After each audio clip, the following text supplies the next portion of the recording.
Friends, గర్భిణీ స్త్రీ అంటే ఇంకొక జీవాన్ని తన గర్భంలో మోస్తున్నట్టు. అయితే గర్భంతో ఉన్నవాళ్ళు చాలా సున్నితంగా చూసుకోవాలి మనం.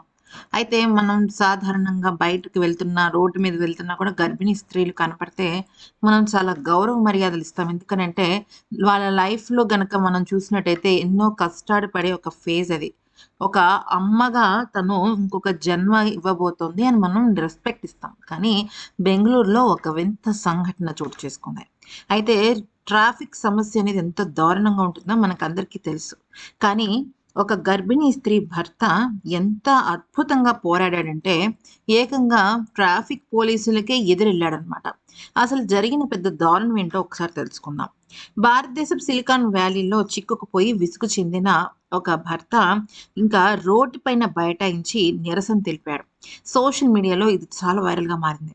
గర్భవతి అయిన తన భార్యతో కలిసి కారులో వెళ్తున్నాడు. తన భార్యకు ఆ సమయంలో చాలా అస్వస్థతగా ఉంది. అంటే అన్‌ఈజీ ఫీలింగ్ ఉంది. డాక్టర్ దగ్గరికి తీసుకువెళ్ళాలి అన్న కాన్సెప్ట్‌తో వాళ్ళు ముందుకు వెళ్లారు.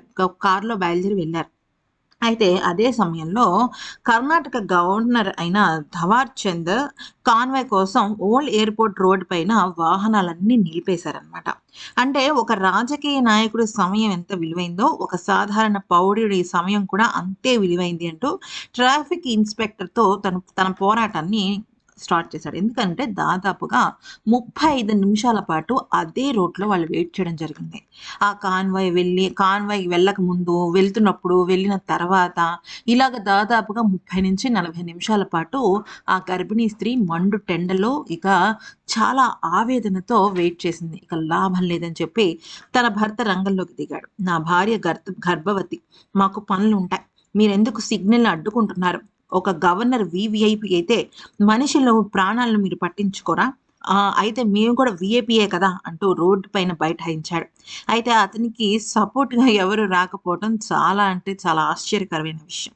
అయితే మీరు మీ వీఐపీ కోసం చేస్తుంటే మేము వీఐపీలమే, మరి మా కోసం మీరేం చేస్తున్నారు అంటూ రెట్టించి అడిగాడు. ఆ తర్వాత ఇక పోలీసులు ఎంత నచ్చజెప్పినా కూడా వినకపోయేటప్పటికి ఇక మీరు కూడా వీఐపీనే, లేచి దయచేసి ట్రాఫిక్ విషయంలో మాకు సహకరించండి అంటూ అక్కడ ట్రాఫిక్ పోలీసులు కొంతవరకు అతన్ని సంతృప్తి పరచడానికి ట్రై చేశాడనమాట. కాకపోతే అక్కడ ఏమీ కూడా జరగలేదు. కానీ ఇంకా ఇతనే పాపం కన్విన్స్ అయ్యి, ఇంకా వాళ్ళ పైన కొద్దిగా పోరాటం చేసి, ఓడిపోయి, వెనుతిరిగి, మళ్ళీ ఎళ్లి తిరిగి కార్‌లో కూర్చున్నాడు. ఇక గవర్నర్ కాన్వాయ్ వెళ్ళిపోయిన తర్వాత, ఇలా కొంతమంది ఎమర్జెన్సీలో ఉన్న వాళ్ళని తొందరగా ట్రాఫిక్ పోలీసులు వాళ్ళు విడుదల చేశారు.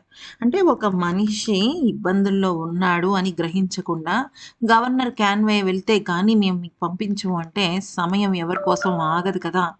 వీఐపీ వస్తున్నాడు, మన బాధలన్నీ అక్కడితో ఆగిపోవాలి, మన ఎమర్జెన్సీ ఇక్కడితో ఉండిపోవాలి అని ఎమర్జెన్సీ అనుకోదు కదా! ప్రతి ఒక్క పౌరుడు వీఐపీనే. ప్రతి ఒక్కళ్ళ కష్టంకి విలువ ఉంటుంది. అది గ్రహించి ప్రభుత్వం ముందుకు వెళ్తే బావుంటుంది అని చాలామంది కామెంట్స్ పెడుతున్నారు.